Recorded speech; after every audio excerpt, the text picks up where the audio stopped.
pouca gente ainda, mas vamos começando, tá? Vamos lá. Primeira coisa com relação às atividades de vocês, tá?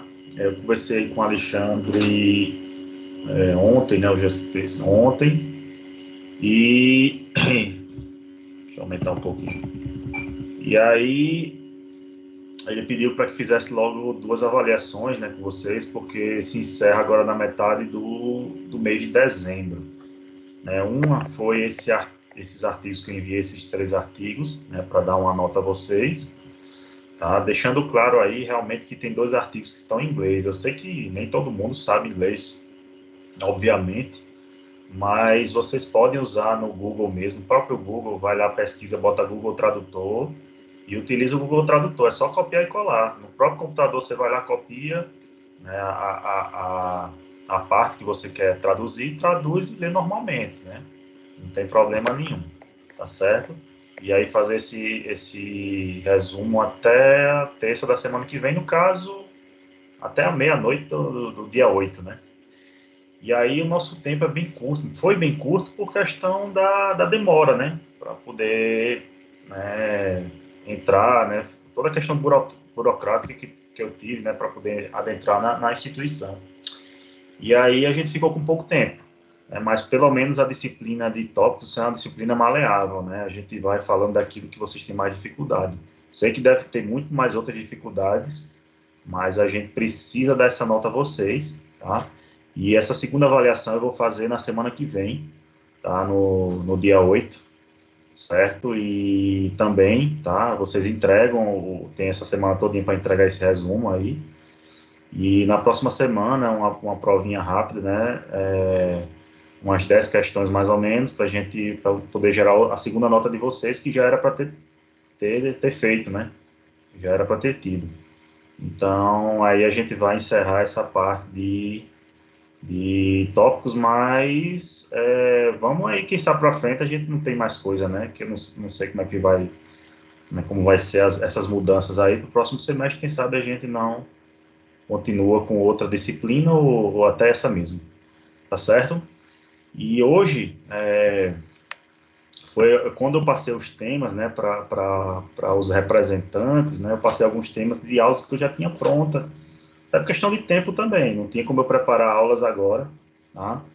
Realmente eu acho que a unanimidade foi anestésio o que eu tentei passar para vocês foi uma parte mais técnica mesmo, a questão do medicamento a ser utilizado, o que era melhor para cada paciente, né, diabético, hipertenso, pacientes grávidas, quando indicar, que tipo de anestésico, qual tipo de técnica, quais são as possíveis complicações, fugindo um pouquinho da parte de farmacocinética, né?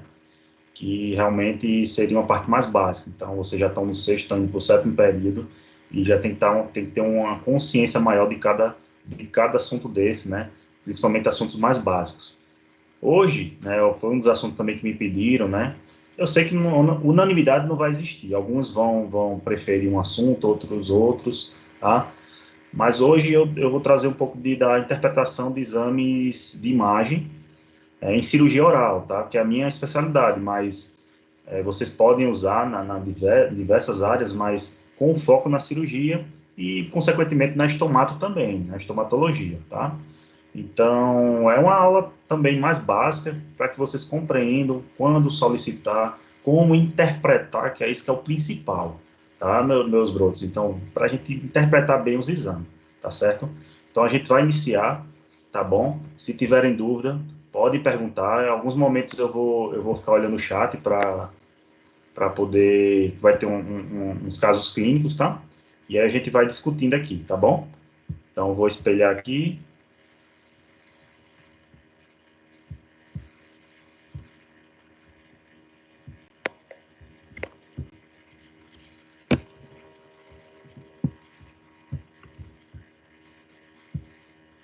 Vamos lá, né? Então, começando, tá? Essa parte de exames, de interpretação de exames radiográficos, tá? A gente vai especificar a cirurgia oral, tá? Mas não significa que alguns das coisas que eu vou falar hoje não vá servir para outra especialidade, tá certo? Então, primeira coisa, tá? O nome que é chamado quando a gente necessita de uma radiografia ou de um exame de sangue, ou de qualquer outro exame, eles são chamados de exames complementares. Então, o nome já está dizendo, é complementar, né? Não é que você vai precisar toda vez. Então, o primeiro exame que você faz no paciente, uma avaliação, é o exame clínico, tá? Isso é fundamental, é a anamnese, o exame físico. Você avaliou o paciente e muitas vezes você já consegue um diagnóstico com isso. Não há necessidade do exame complementar.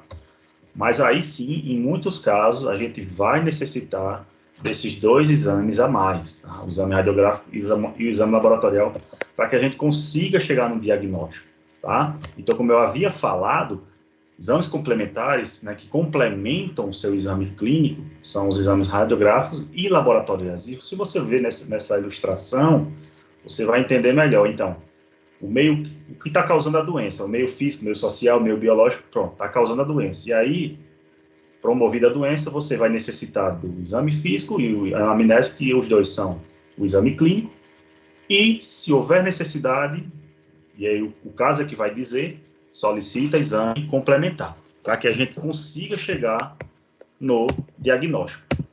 Beleza? Simples e prático. Então, existe uma portaria, tá, no Ministério do Trabalho, que é de 2002, tá? Compete ao cirurgião dentista solicitar exames complementares, entre elas o risco cirúrgico e exames laboratorial em geral, tá? A gente sabe que exame de radiográfico a gente solicita sem problema nenhum, tá? Mas existem alguns entraves, não é tão simples assim. Tem locais que impedem a solicitação de exames de imagem para profissionais da odontologia, né? Existe também na questão de prescrição alguns medicamentos que, inclusive, o paciente vai comprar e não consegue porque o farmacêutico impede. Então, tudo que for necessário para o procedimento odontológico, né, está aí nessa lei aqui, ó. Então, a gente pode solicitar, tá? Alguns colegas, eu acho que era de Curitiba, numa residência de cirurgia de Curitiba, lá, eles foram proibidos de solicitar tomografia. Então, isso não existe, né? Houve lá um bafafá lá e foi resolvido. Isso é porque a gente tinha um contato com os residentes lá da residência de Curitiba. Isso acontece aqui também. Às vezes a gente pede um medicamento, vou dar um exemplo, um medicamento para frenectomia lingual, quando a gente vai cortar a língua fazer uma frenectomia de um bebezinho, a gente usa ou o tópico, o anestésico tópico, ou a gente, melhor ainda, aquele anestésico oftalmológico. Então a gente pede esse anestésico e às vezes o farmacêutico impede, tá? Mas isso é para uso odontológico, então ele não pode impedir, tá? Mesma coisa é o risco cirúrgico, tá? Tudo que for necessário para o paciente, por exemplo, o paciente hipertenso, tá? Esse paciente, ele necessita de uma avaliação do endocrinologista. Então, você vai solicitar isso ao endocrinologista, o risco cirúrgico dele. Agora, não confunda a seguinte situação. Você não vai pedir, eu peço liberação para cirurgia. Por exemplo, você vai fazer uma cirurgia odontológica. Eu peço, o endocrinologista solicita avaliação e liberação para cirurgia. Não importa se o médico vai liberar ou não. Mesmo que ele libere e aconteça algum imprevisto na cirurgia, a responsabilidade é totalmente e só sua, tá? Então, o que você vai pedir é um laudo médico, um laudo do endócrino, um laudo do cardiologista, se for um problema de pressão, né, um laudo do paciente diabético, um laudo do endócrino, enfim. Então, você vai pedir um laudo, uma avaliação daquele especialista, tá certo? Mas a gente está totalmente livre de pedir qualquer exame. Beleza, brotos, vamos lá. Tem muita coisa boa aí, tá?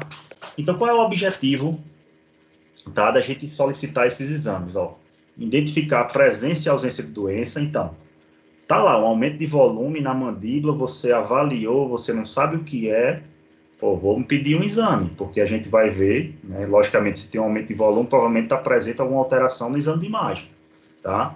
Ou descartar alguma doença, né? Você está vendo alguma coisa, vou pedir porque pode ser que não seja alguma lesão óssea. Aí pede uma radiografia, né, para avaliar, certo? Fornecer informações de natureza da extensão da doença. Isso é importantíssimo. A gente está vendo ali clinicamente, mas a gente não sabe se aquela lesão está em maiores profundidades. Então, por isso que a gente pede um exame para saber a profundidade e extensão do problema, né? Por exemplo, uma cárie também, às vezes a gente está vendo lá só um pontinho preto, né? Mas a gente não sabe como é que está por dentro. Então, a gente faz uma periapical para saber a extensão, né, dessa lesão cariosa, né? possibilitar a formação de diagnósticos diferenciais. Então, mais uma situação importante, você vai pedir o exame para saber se aquilo confirma o que você está vendo clinicamente, né, ou se realmente pode ser outros tipos de lesões. Eu falando de questão de lesão, né, falando da questão estomatológica, porque aí existe uma gama de lesões, né. Então, ó, bem importante, ó, a maioria, tá, dos processos patológicos em odontologia localiza-se em tecidos mineralizados, tá? A grande maioria é em tecidos duros. Só um momentinho, pessoal. Não sei nem se está gravando a aula aqui, eu vou ver se está gravando, porque aí ainda não estava não. Mas vamos lá.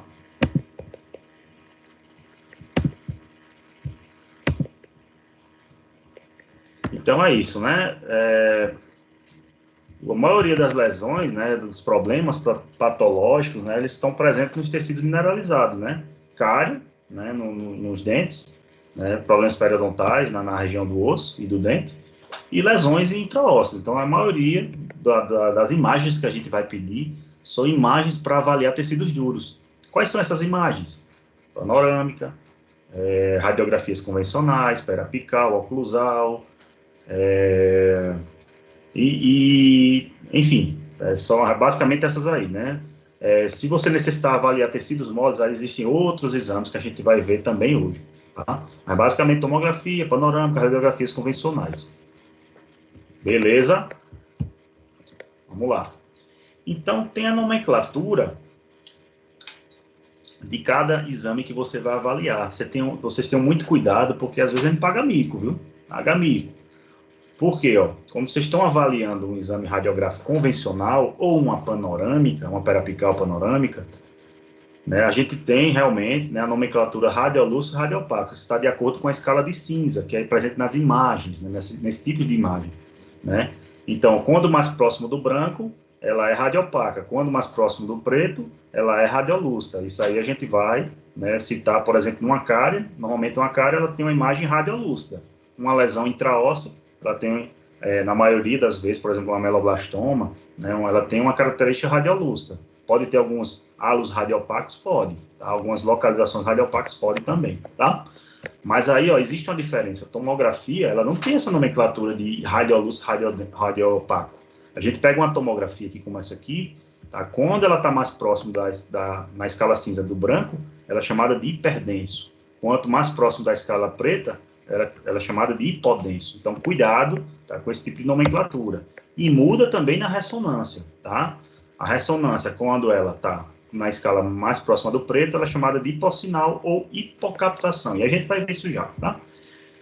E quando ela está próxima da escala branca, ela é chamada de hipersinal ou hipercaptação. Assim como também a nomenclatura do ultrassom é diferente, tá? Mais próximo do branquinho, como essa região mais centralizada aqui, né? Ela é hiperecóica. Essa região mais escurinha, né? Ela é mais próxima do preto, ela tem a nomenclatura de hipoecóico. Então, cuidado com isso aí, não errem, tá? Não paguem mico, pelo amor de Deus. Então, vai falar com um profissional, um médico. Imagina vocês falando com um radiologista, né, e falando de uma ressonância, dizendo, ó, isso aqui é radiopaco, isso aqui é radiolúcido. Não é.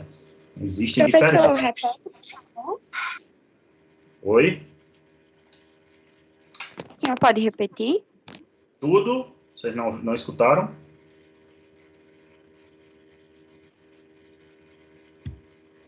Ressonância e ultrassom.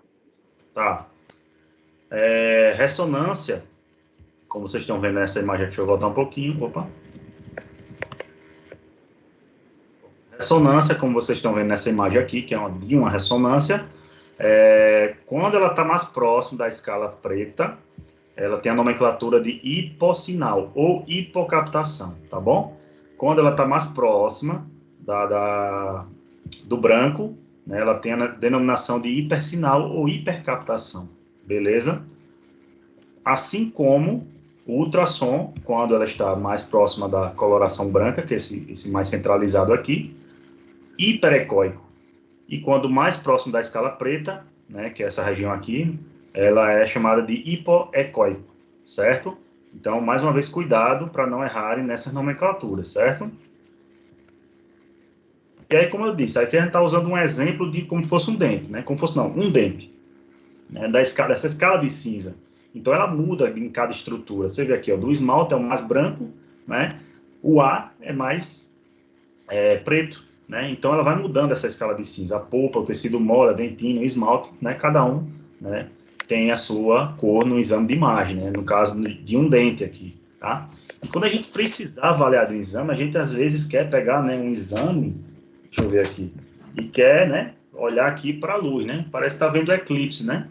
É normal, mas está errado, né? Isso não é local de fazer. Tudo bem, tem locais que a gente não tem acesso a isso, né? Então a gente não tem como fazer. Como é que a gente vai avaliar? Mas existem formas, né, corretas de fazer justamente negotoscópio. É uma coisa que vocês têm que ter no consultório de vocês, tá? Para avaliar corretamente o exame de imagem, né? A sala aí, ó, deve ser escura, tá? E a possibilidade de ter uma lupa já é uma coisa que é variável, depende da especialidade. É muito comum para quem vai fazer endodontia, né? Para cirurgia eu nunca precisei, mas para quem vai fazer endo, que necessita de avaliar o canal, né? Então precisa de aproximação dessa imagem. Então tem até alguns negatoscópios que ele tem, né, já a lupa, né? Ou esse tipo de lupa também, que é acoplado nos olhos já, certo? E aí, quando a gente precisa revelar uma imagem, né? A gente faz normalmente isso com a periapical ou aquelas radiografias oclusais, tá?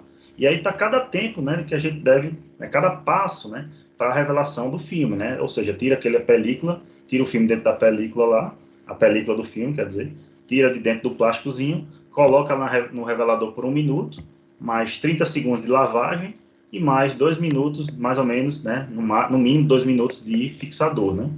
Lava novamente e depois secagem. Agora, isso aqui pode confundir, tá? O lado onde inicia o revelador não, né, vai de local para local, né? Eu, por exemplo, quando eu fiz minha faculdade lá em Maceió, né, eu nem lembro mais hoje como é, se é da esquerda para direita, direita para esquerda. Sei que eu acredito que era da esquerda para direita. E aí, quando eu vim para Caruaru, quando eu fui fazer a primeira vez, né, aí estava ao contrário, né? Então eu estava fazendo primeiro no fixador. E toda vez que eu tirava o raio-x, estava transparente, né? Aí eu fui, radiografava o paciente de novo transparente. Aí eu ia de novo, radiografava o paciente de novo transparente. Até que eu fiquei com raiva, né? Ainda bem que a pessoa me explicou, não, aqui é o fixador, viu? Então isso aí pode mudar. Então é bom vocês perguntarem, porque essa posição aqui, né, pode alterar, né, de fixador para revelador. Não existe um padrão certinho, tá? E aqui a gente pode encontrar, né, lesões únicas, tá? Ou seja, unilocular, né? Vai depender do tipo de lesões, né? O que for um abscesso, por exemplo. Tá? Vamos mentalizar agora a parte estomatológica, a gente está avaliando, né, a parte estomatológica em exames de imagem. Ela pode estar multilocular, né? Multilocular, vários lóculos, né? E aí depende da lesão. Ela pode ser radiolúcida com halo radiopaco, isso é muito comum em cistos, tá? Ela pode ter só radiolúcido, né? Só radiolúcido, e aí é muito comum em abscessos, tá? Ela pode ter conservação da cortical, ou a lesão ela pode expandir num exame de imagem, né? Pode expandir essa cortical, ou ela pode deixar essa cortical adelgaçada, ou fininha, ou ela pode até romper essa cortical. E aí, ó, mais um exemplo, né? Numa cortical que ela está expandida, né? Foi expandida de uma lesão, a ilustração de uma lesão, e aqui, né, ela foi rompida, né? Ela pode também ser uma lesão radiopaca, né? E aí a gente está falando de exames convencionais, né? A nomenclatura radiopaca, porque a gente está avaliando uma periapical. Existem algumas como a displasia, né? Esclerose óssea, perdão, tá? Ela pode causar reabsorções, sim, ela pode ser radiopaca, radiolúcida, ou ela pode ser a mistura dos dois, né? Pode ser radiopaca ou radiolúcida. Tem a displasia fibroóssea também, que ela tem essa característica, e muitas outras lesões, né? Ela pode causar reabsorção dentária, tá? Dependendo da lesão, tá? Pode causar reabsorção dos dentes, né? E ela pode até, né, empurrar os dentes para locais mais distantes, né? Dependendo da lesão. Isso é também muito comum em cisto dentígero, cerato, anelo, tá? Então, pode acontecer tudo. E pode ser unifocal, tá? Ou multifocal, ou seja, várias lesões em vários locais, tá? Do mesmo paciente, do mesmo osso, né? Mandíbula ou maxila, tá? E aí, gente, isso aqui é muito importante, eu sempre coloco isso aqui porque cai muito. Então, eu que fiz muito, já fiz muita prova de concurso, prova de residência, enfim, isso é muito comum, esses métodos de localização, tá? Eu não sei, eu acredito que vocês já tenham visto, tá? Mas são métodos utilizados para radiografias perapicais. Não é hoje, mal se utiliza isso, não é muito utilizado, não. Hoje em dia a gente tem acesso à tomografia em preços muito, muito bons, né? Apesar de não ser tão barato ainda, mas são bem melhores do que há um bom tempo atrás. Mas a gente tem alguns métodos que a gente pode contornar, dependendo da localização que a gente tiver, tá? Um deles, o primeiro é o método de Clark, tá? Mas não esqueçam disso, ele é também chamado de princípio da paralaxe, então pode cair em alguma provinha de concurso, alguma coisa que vocês fizerem no futuro aí, e confundir vocês, né? Então, o princípio de paralaxe, não sei o que, o que é princípio de paralaxe? É o método de Clark, tá? Como é que funciona esse método? Né? Quando você quer visualizar a posição de um dente incluso, nesse caso aqui, né, ele está mostrando um canino. Então, a gente quer saber se esse canino está por vestibular ou ele está por palatino, né? É um pouquinho complicado de eu mostrar a vocês aqui via online, né? Seria mais fácil presencialmente, mas enfim, vamos lá. Então, assim, um dente incluso, né? O ideal realmente é a gente pedir uma tomografia. Não tem, assim, às vezes tentar o método de Clark, algumas vezes nem dá certo, né? Então, quando você quer avaliar esse dente aqui, ó, por exemplo, a gente não sabe se ele está localizado se ele está localizado mais para vestibular ou mais para lingual, tá? Então, como é que você faz? Você vai lá na radiografia, no aparelho de raio-x periapical, tá? Coloca, se tiver o posicionador, bota o posicionador lá, vem com o canhãozinho do raio-x e posiciona no posição normal. Vamos mentalizar aqui que seja um canino. Então, nessa região, tem lá o posicionador, você vai colocar o canhão, tá? E aí vai bater o raio-x normal, como se fosse uma radiografia normal. Sendo que aí você agora, no segundo passo, você vai posicionar o seu raio-x ou para mesial ou para distal. Tanto faz. Você posicionando, né, a localização do dente incluso, ele vai mudar. Ou ele vai se aproximar, né, do local para onde você posicionou o canhão, ou ele vai se aproximar, ou ele vai se distanciar no raio-x. Se ele se aproximar, tá, significa que esse dente ele está por trás do dente incluso. Se ele se distanciar na imagem, significa que ele está na frente do elemento que está erupcionado, né? Então, aqui ele mostra o quê, né? Quando ele posicionou para distal, esse dente aqui, ó, cadê? Não, vamos usar o mesial. Ele usou para mesial, ó, esse dente aqui, ele veio um pouquinho mais para o meio, né? Ele veio um pouquinho mais para o meio. Isso significa que esse dente, para mesial, ele se aproximou e esse se distanciou. Ou seja, esse dente está na frente do canino, certo? É um pouquinho difícil de mentalizar esse tipo de método, tá? Mas o ideal, mais uma vez eu peço a vocês, o ideal, evitem esse método de Clark, só em último caso. Num caso desse, de um dente incluso, né, o exame necessário, que vai necessitar realmente, vai ser a tomografia, não tem para onde fugir, tá? Isso aqui já causou, no meu passado, né, quando eu fiz, né, alguns casos desses com o método de Clark, causou erros, né? A gente abriu para o palato e o dente estava por vestibular, mais para o vestibular. Ele não é o ideal, né? É em último do último caso, tá? Mas existem outras técnicas, tá? Mais simples até de entender, tá? Que é esse método de milho inter. Agora, ó, mais uma vez, ó, pode enganar vocês com a nomenclatura. Ela também tem a nomenclatura de dupla incidência ou do ângulo reto, tá? Na verdade, são duas tomadas radiográficas. Uma normal, você radiografa, né, o dente normalzinho, tá? E a outra, você bota a periapical como se fosse um oclusal lá atrás, tá? Aqui a gente consegue visualizar o dente todinho, beleza. E aqui, quando a gente faz essa oclusal, bota aqui embaixo o filme radiográfico, né, a gente consegue visualizar que o dente está um pouquinho mais para vestibular, né, do que para lingual, tá? Só para saber a posição dele, vestíbulo lingual, tá? Mas aí pode acontecer algumas situações que você não consiga, quando for tirar esse raio-x, não consiga ver o dente totalmente. E aí por isso existe essa modificação de Donovan, também conhecido como dupla incidência. O que é que ele faz, né? Faz a periapical normal, deixa eu voltar um pouquinho, faz essa periapical normal aqui, tá? E aí, quando você vai fazer a oclusal, às vezes não sai o dente todo. Pronto, aqui, ó, não saiu o terceiro molar por completo. Por quê? Ele bate lá na região do trigo, no retromolar, e não tem como você empurrar mais para trás. Aí o que é que você faz? Inclina ele. Né? No caso aqui, ó, um oclusal normal, você vai inclinar ele. E aí o filme radiográfico ele fica posicionado assim, ó, nessa posição lá atrás na região pteriomandibular, né, no trigo no retromolar. E aí assim o dente consegue sair, ó. Nesse caso aqui, ó, a gente consegue ver pela anatomia que esse dente está voltado para lingual, ó. Ele está voltado mais para lingual do que para vestibular. Tá? Qualquer dúvida vocês vão perguntando aí ou pelo chat, tá? Depois eu vou respondendo. Também tem essa possibilidade, gente. E quando for fazer esse perapical aqui, deixa eu voltar de novo, ó. Tá vendo? Essa perapical aqui não conseguir sair as raízes do dente, porque a raiz é longa, ou a posição é muito abaixo e não consegue ver. E aí, ó, deixa eu passar mais um pouquinho, né? A gente angula, né, essa radiografia. Em vez de ela ficar assim, ela vai ficar um pouquinho mais para baixo, como está ilustrado aqui nessa imagem. O problema é que dói, né? Imagine você botar a pontinha do filme radiográfico e empurrar lá para baixo no assoalho lingual, que é bem, né, doloroso, é uma região bem dolorosa, né? Mas é uma técnica viável para a gente conseguir visualizar todo o dente, né?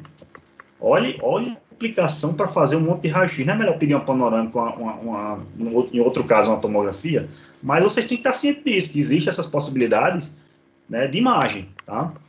E a última, né, não menos importante, é a Lemaster, né? Quando a gente vai fazer uma radiografia, principalmente da região de molares, principalmente de primeiro molar, tem esse ossinho aqui, ó. Lembra da crista infrazigomática? Esse ossinho aqui que a gente anestesia, quando vai anestesiar o alvéolo superior posterior, a gente anestesia por trás dele. Então, quando a gente bota a radiografia aqui, ela fica nessa inclinação, ela não tem como ficar retinha por causa do palato, né? E aí o raio-x, ó, bate e aí, ó, aparece a crista infrazigomática. Então, alguns profissionais, como os endodontistas, né, ficam chateados porque não conseguem ver o canal, né, das raízes, totalmente. E às vezes também é importante para a gente ver a posição da raiz. E aí como é que faz isso aí, para a gente não atingir essa crista na hora da tomada radiográfica? É só colocar aqui, ó, um rolinho de algodão, tá? Prende com durex, alguma coisa, e aqui esse rolinho, ó, ele deixa, né, a radiografia retinha, né, paralela aqui, né, perpendicular, perdão, ao feixe, né, de radiação, sem passar pela crista infrazigomática, como está acontecendo aqui, ó. Beleza? É tranquilo, é fácil, tá? Aí, pessoal, agora eu quero brincar, né? Eu adoro brincar, tá? E aí, meus brotos, vamos ver, né, as panorâmicas. E aí eu preciso que vocês analisem as panorâmicas e vejam possíveis divergências nela, algumas alterações pequenas, outras alterações maiores, para que a gente, ó, lembre da aula, a aula é interpretação de exame de imagem, então quero que vocês interpretem a imagem que vocês estão vendo, tá? O que é que vocês estão vendo? Pode falar aí no chat que eu vou ver já. O que é que vocês estão vendo nessa imagem? Qual alteração ou quais alterações existem, né? É a primeira pergunta que eu faço a vocês. Podem responder.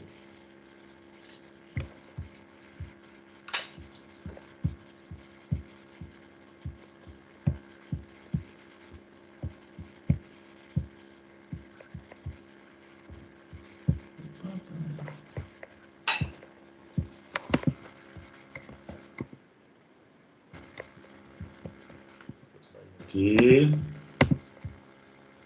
Beleza, já disseram algumas coisas, beleza. O principal, nesse caso, tá?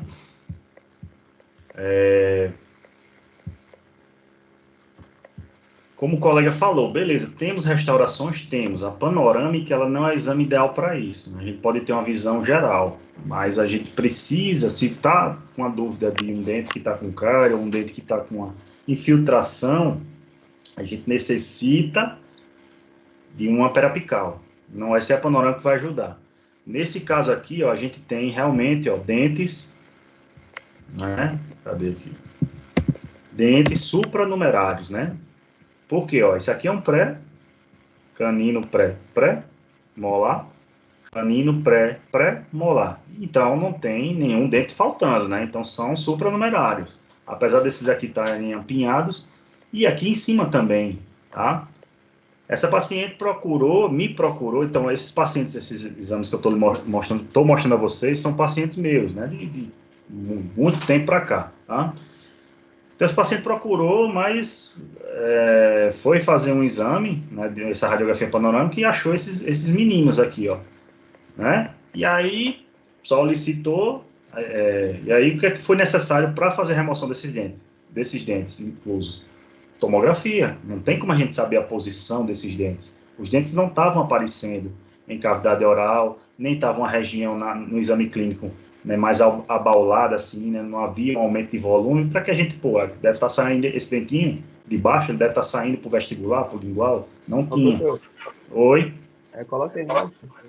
Não tá não, tá não. Tá não? Agora.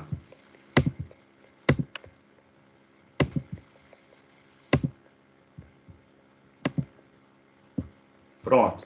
Aí aqui, ó, repetindo, né, aqui a gente não tinha como saber, porque a posição, eu avaliei essa paciente clinicamente, tá? Olha aqui, ó, mais um incluso. E aí foi necessário um exame tomográfico, tá? Foi necessário um exame tomográfico, porque a gente não sabe a posição. Como é que a gente vai fazer uma remoção de um dente sem saber se ele está para o vestibular, está para o lingual, tá? Não dá, tá? Então aqui, necessário a solicitação de tomografia para saber a posição correta desse dente, né, e saber onde é que a gente vai intervir, para o vestibular, para o lingual, para o palatino, enfim, tá? E aí, meus meninos, o que é que vocês veem? Beleza, aqui a gente está vendo algumas restaurações, essa aqui totalmente mal adaptada, né? Aqui também uma restauraçãozinha, né, mal adaptada também, mas de alteração mais geral, né? Mais geral. O problema de dentista é olhar só o dente, tá? Mas avaliem bem essa imagem. Vejam o que vocês veem alterado aí. Aí me digam aí, por favor.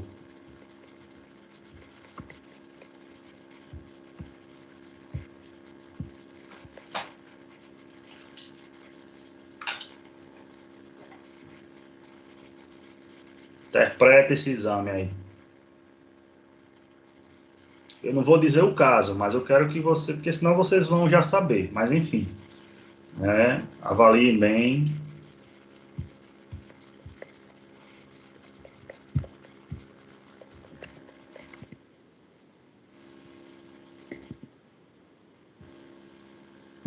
Vamos lá. Perda óssea, recessão óssea maxilar, retração óssea, mandibular irregular. Ok. Vê só, galerinha, ó que legal, ó. Deixa eu botar aqui para baixo. Perda de osso, resto de raiz, beleza. Ó que legal.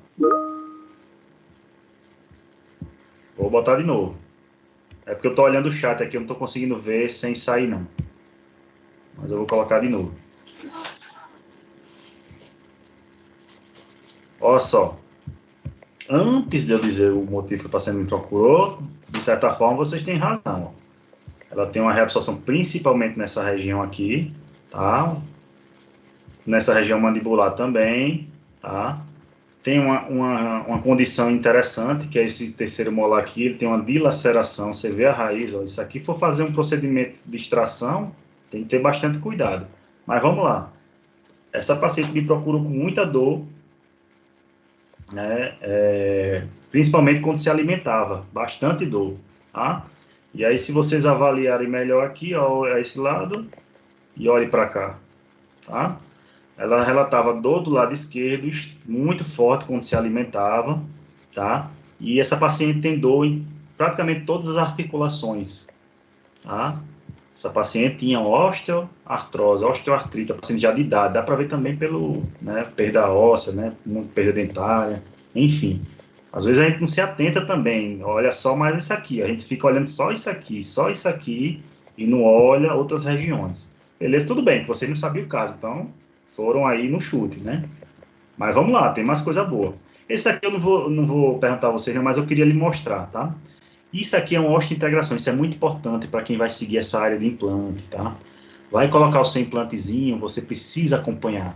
Eu já vou adiantando, exame de imagem não só serve como exame complementar, é o fundamental dele. só que ele também é utilizado para acompanhamento dos casos, por exemplo, de implante, na nossa área, né? Mas né, você vai fazer um tratamento no paciente e você vai solicitar exames, se necessário, para acompanhar a evolução do seu procedimento, né, do seu tratamento. Tá? Então, ele é usado também para a gente acompanhar. Né? Então, esse implante dentário aqui, ó, você vê totalmente osteointegrado, ele não tem nenhum halo radiolúcido. Tá? Então, é um implante bem posicionado, tá? Muito bem localizado. Esse é um caso meu, mas nem tudo dá essa perfeição não, viu? Que eu também não tenho 100% de sucesso não é essa maravilha. Mas, muitos dos casos, sim, graças a Deus, né, tem resultado positivo. A gente vê também o restinho de raiz, mas não é o caso agora, tá bom? Olha só, né? Vamos mostrar esse caso aqui, ó. Isso aqui eu não preciso nem dizer, né? Tá na cara, né? Tá na cara. Mas a gente tá vendo aqui, ó, lógico, né? A gente tá vendo cheio de restauração, né? Algumas até mal adaptadas aqui. A gente dá para fazer uma avaliação global, né? Nesse paciente. Né? Mas o ideal para olhar o dente, né, como eu disse, é a periapical. Mas esse caso, esse paciente, né, no caso, uma paciente, ela apresentava terceiros molares, né, superiores, com íntima proximidade com o seio, tá? Esse aqui, íntima proximidade com o canal auditivo, todos os dois, na verdade, né? E aí eu pergunto a vocês, se esse paciente chegasse no consultório de vocês, eu quero tirar meus terceiros molares com essa radiografia, beleza, de boa, dá pra gente fazer com exame de... Claro, chegou com os exames de sangue, tudo com essa radiografia. E aí, o que vocês acham? Tranquilo ou não? Vou sair um pouquinho, viu? Que eu preciso ver o chat, preciso ver você respondendo aí. Por que não?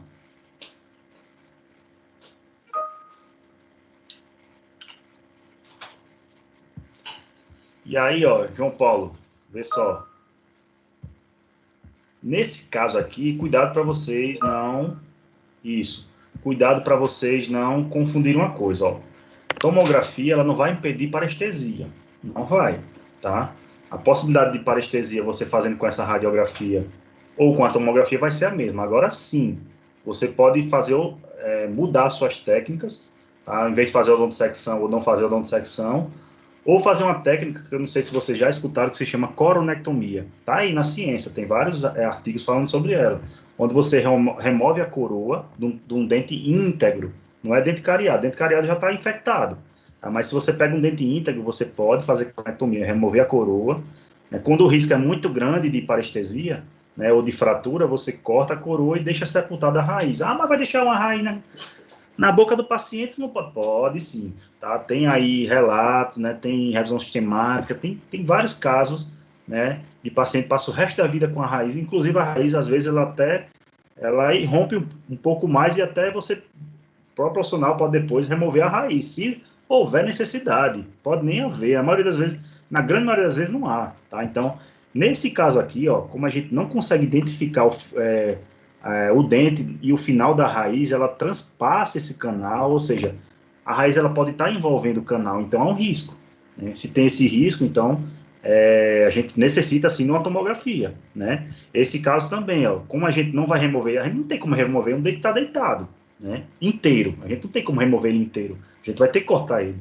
E pelo fato da gente ter que cortar, que a gente faz a odontosecção, a gente tem o risco de chegar aqui, ó, puf, lesionar esse nervinho. Então a tomografia é importante, tá?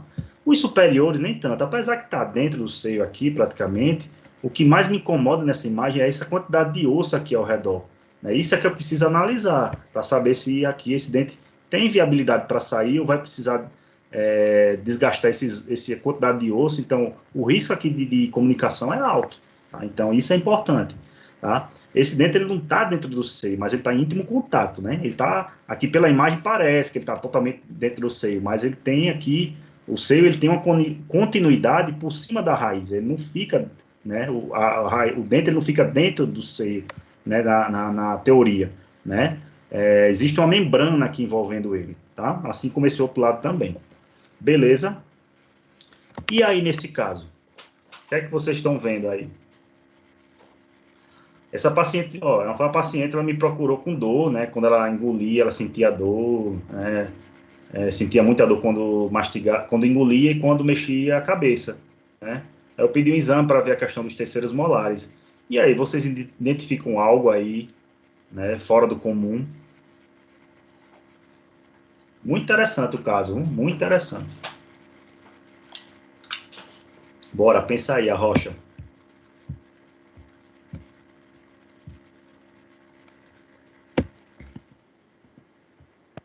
Vamos ver aqui se alguém já disse alguma coisa. Fratura de mandíbula. Deixa eu voltar lá.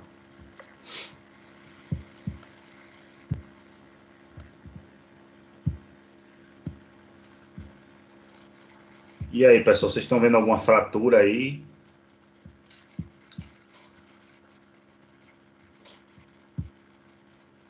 Opa, volta.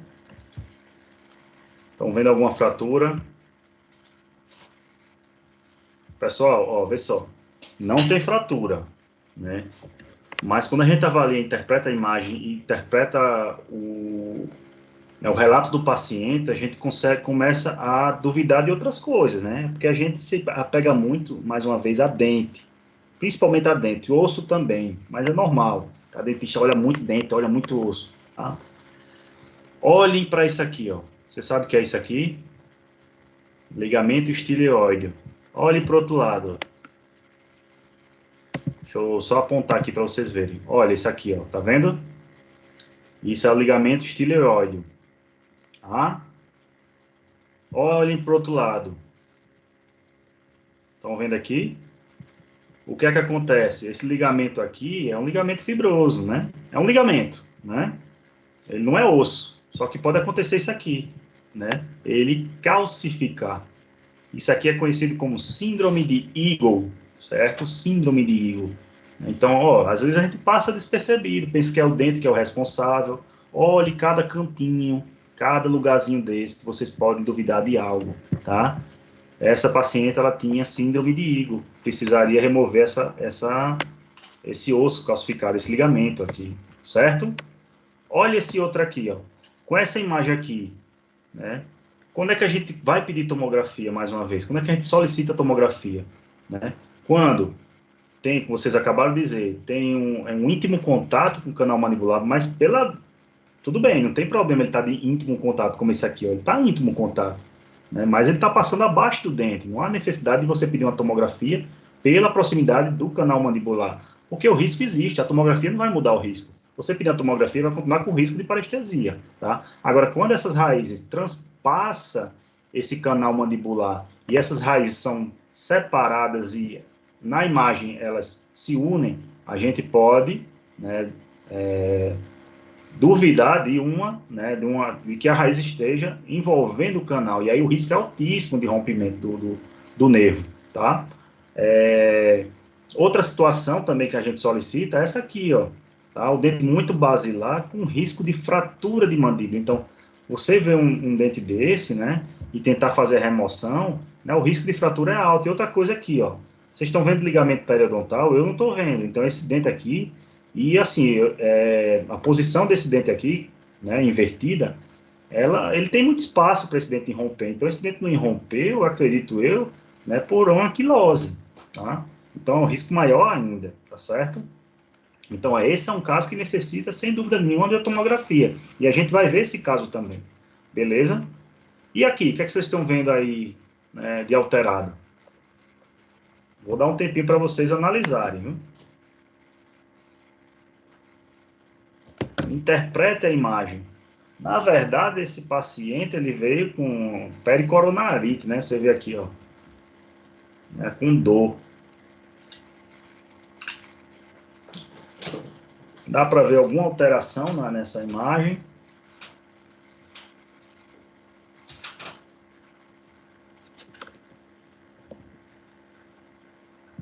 Vou tirar um pouquinho para que vocês respondam. Ninguém se arrisca.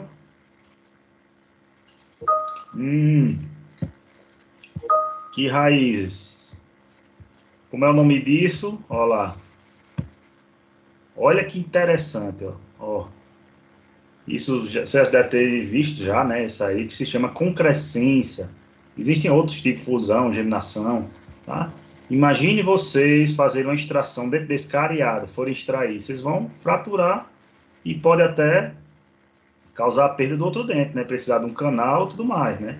Se a gente não solicita um exame de imagem, olha aí o que é que acontece, ó, passa despercebido, né? Então, sempre que for fazer um procedimento odontológico, principalmente de cirurgia, extração, peça radiografia, ou então faça uma radiografia se você tiver o aparelho, tá? Não queira fazer sem a imagem, tá? Às vezes a gente pensa, um dentezinho que está com a mobilidade aí grau 3, né? E aí faz sem o raio-x, depois tem um sangramento abundante, tem uma complicação dessa aí, tá? Olha isso aqui, você não precisa nem dizer, né? Um dente recém-removido, essa é a alteração, né? O resto, né? Não tem mais nada de diferente aqui, né? Então, esse é um paciente, né, que procurou com um aumento de volume enorme, né? Você dá para ver os dentes com as raízes reabsorvidas, tá? Com a imagem multilocular, tá? E nada mais era do que um ameloblastoma, tá? Quando foi feita a biópsia, tá? Isso aqui é até fácil de interpretar, né? Não vejo dificuldade nesse exame, tá? Mas olha que interessante, né? Aí, como eu disse a vocês, a gente faz assim, a gente solicita exame de imagem complementar, né, ao seu exame clínico, mas a gente também faz, né, para acompanhar o seu tratamento. Então, o exame de imagem é fundamental, né, para diversas situações e essa é uma delas, né? Esse é um caso meu também, tá? De paciente, né, jovem, dá para ver que ele é jovem pelos dentes ainda, que muitos não estão nem rompidos, inclusive o segundo molar. Ó. Ele tinha 12 anos nessa época aí, mais ou menos, 11, 12 anos. Né? As raízes do segundo ainda estão em formação. E aí, ó, ele tinha uma lesão extensa, né, que realmente tinha um aumento de volume intraoral, né, na cavidade oral. E assim, a gente vê aqui com um folículo, né, dentário, né, provavelmente de um terceiro molar. Né, nem o segundo molar esse paciente tinha, tá? E aí tem uma condição que a gente, primeira coisa a ser feita é o que é uma punção aqui, né, para a gente ver o que é que tem, né, contido dentro dessa cavidade, né? Nesse caso, quando a gente fez a punção, sai um líquido amarelo, né? Ou seja, uma característica de um cisto é produzir um líquido amarelo citrino, né? O cisto ele cresce produzindo esse líquido e o líquido ele vai expandindo, né? As paredes, né? Causando reabsorção nas paredes e aumentando. Né? O que é que a gente faz aqui para tratar? Ou a gente tira todo o cisto, mas nesse caso, se a gente fizesse isso, podia causar uma fratura, ou a gente faz uma marsupialização ou descompressão. Descompressão a gente bota um dispositivo que tem um orifíciozinho. Uma parte dele fica dentro da cavidade e a outra parte desse dispositivo fica para o lado de fora, para que o paciente fique lavando, tá? E esse líquido que o cisto vai produzindo, ele vai sendo expelido. E aí o cisto começa a reduzir. E olha só, 6 meses depois, tá vendo como é bom o exame de imagem? Para a gente acompanhar. 6 meses depois, olha o tamanho que ficou o cisto, depois de ter descomprimido. Né? Praticamente sumiu quase todo. Tá? Aí depois foi feito, né? No segundo momento, a remoção desse folículo e a curetagem de todo o local aqui. Tá? E aí o paciente, você já vê que as raízes já estão mais formadas, 6 meses depois. E aí mais 6 meses depois, o paciente já estava com 12, 13 anos. Olha só que lindo, olha que maravilha. Olha. Perfeito, mais nada. Tá? Olha, as raízes do segundo molar já tinham sido formadas. Perfeito, tá? Então, serve também para a gente poder utilizar o exame de imagem para a gente poder ver se o nosso tratamento está surtindo efeito. Tá? Maravilha. Olha outro caso também. Ó. Paciente do mesmo jeito, aumento de volume, quando foi sai um líquido, a coloração não foi muito bem específica, mas a gente suspeitou de um cerato, e quando fez a biópsia deu cerato, e a gente também descomprimiu. E olha só, depois de 6 meses, essa paciente ainda não terminou o tratamento, olha a diferença. Tá? Já formou osso praticamente em tudo. Tá? Muito bacana. Então, mais uma vez, né, a gente utiliza-se da imagem para acompanhar o nosso tratamento. Beleza? E aí a gente vai ver um pouquinho de tomografia. A gente vai entender e vai saber interpretar uma tomografia. Viu, meus brotos? Ó, existem 2 tomografias. Tenham cuidado, porque quando a gente vai pedir tomografia, a gente pede só tomografia para a região tal. Não é bem assim. Se vocês querem a região de cavidade oral, o melhor exame é a tomografia odontológica, ela é chamada de cone-beam ou feixe cônico. Então, vai pedir uma tomografia para a região de cavidade oral, solicite tomografia de feixe cônico ou de cone-beam. Outro tipo de tomografia é chamada de multislice ou médica. É uma tomografia utilizada mais para trauma, né? O paciente que sofreu um trauma, ela é bem mais indicada, tá certo? E aqui está os tipos de corte. né, que a gente vai ver, né, daqui a pouquinho. Mas corte axial é quando ele vem assim de baixo para cima ou de cima para baixo, enfim. Tá? Só esses cortes, né? Tá? A gente vai fatiando, as imagens são fatiadas nesse sentido. Coronal é nesse sentido, de frente para trás ou de trás para frente, tá? E sagital, né? É aqui, ó. Tá? É bem fácil de entender isso aqui, tá? A gente também pode, né, abrir mão, né, e utilizar a reconstrução, só que em detalhes a reconstrução não é muito bem indicada, então tem que ter cuidado, porque às vezes ela engana, tá? Então a gente também tem a reconstrução que facilita, né, na visualização, tá bom? E aí, ó, nesse exame a gente vai saber, e aí, eu não estou entendendo nada, Diogo, não estou entendendo nada. Mas vamos lá. Ó, vocês estão vendo aqui um dente incluso, óbvio. A gente não sabe, parece que a raiz diminui aqui, não sei se ela tem uma dilaceração e ela vai para trás. Aqui também eu não entendi muito bem, e a forca parece estar em cima do canal. Então, vamos pedir uma tomografia, porque tem um risco de, né, atingir o nervo e a gente deve evitar, para ver se a gente vai fazer uma coronectomia ou vai tirar o dente inteiro. Aqui, ó, quando vocês quiserem ver o dente, vocês olhem para essa reguinha aqui, ó. Tá? Aqui são os cortes, tá certo, pessoal? Esse dentezinho aqui, ele está incluindo em mais ou menos entre o 20, né, o corte 20, tá aqui, até mais ou menos o 35. Então, eu quero ver o corte. O que é isso? Ele tira um pedacinho daquela região. O corte, sei lá, 31 aqui. Eu quero ver essa região aqui, ó. É só olhar aqui, ó. Tem aqui em cima o corte 31, tem o corte 29, tem o corte 27, tem o corte 25, é só olhar aqui, ó, tá? Aqui é a reguinha e aqui tá a imagem. Então, cada cortezinho desse aqui tá aqui, ó, tá? Então, vamos lá olhar essa raiz está localizada mais ou menos próxima aqui ao 25. Olha aqui, ó, no 27 o corte, dá para ver essa raiz distal, ó. E ela realmente está em cima do canal mandibular. Quando o corte vai indo mais para frente, ou seja, vai saindo do 27, vai em 28, 29, 30, a gente já consegue ver mais o dente, né? A gente já consegue ver mais a coroa do dente, né? Quando vai partindo para o corte 31, que é esse daqui, ó, tá? A gente consegue ver a raiz, já consegue ver a raiz mesial, né? Olha a raiz mesial aqui. E ela está em íntimo contato com o canal mandibular, tá? E aqui é importante para a gente, quando for fazer, né, a divisão do dente, vou fazer uma odontosecção, vou dividir o dente no meio, né, para facilitar a sua remoção. Então, tem que ter cuidado para que essa broca não chegue até aqui embaixo, porque se ela vier, vai traumatizar. Vamos ver mais casos. Olha, outro. O corte aqui é para ver essa lesão, tá certo? Então, ele está localizado mais ou menos aqui, ó, entre 49 e 65, tá? Onde é que tá os cortes? Aqui, Deus. 50, 51, corte 52, corte 53, só que a lesão, ela está mais ou menos aqui, né, 55. Então, vamos lá para o 55. Olha aqui no 55, ó. Olha, já dá para ver a lesão, tá? Uma coisa interessante nessa interpretação, a gente vê isso aqui, ó. Rompimento da cortical. Ó, tá rompida a cortical vestibular. Como é que eu sei que é vestibular? Nos exames de imagem, né, nas tomografias, ela tem aqui na frente, ó, região, às vezes é um V, na maioria das vezes é um V. Aqui tem um B, né, que é como se fosse bucal, né? Mas aqui é a vestibular e aqui o L, ó, né? Não lingual, né, mas palatino.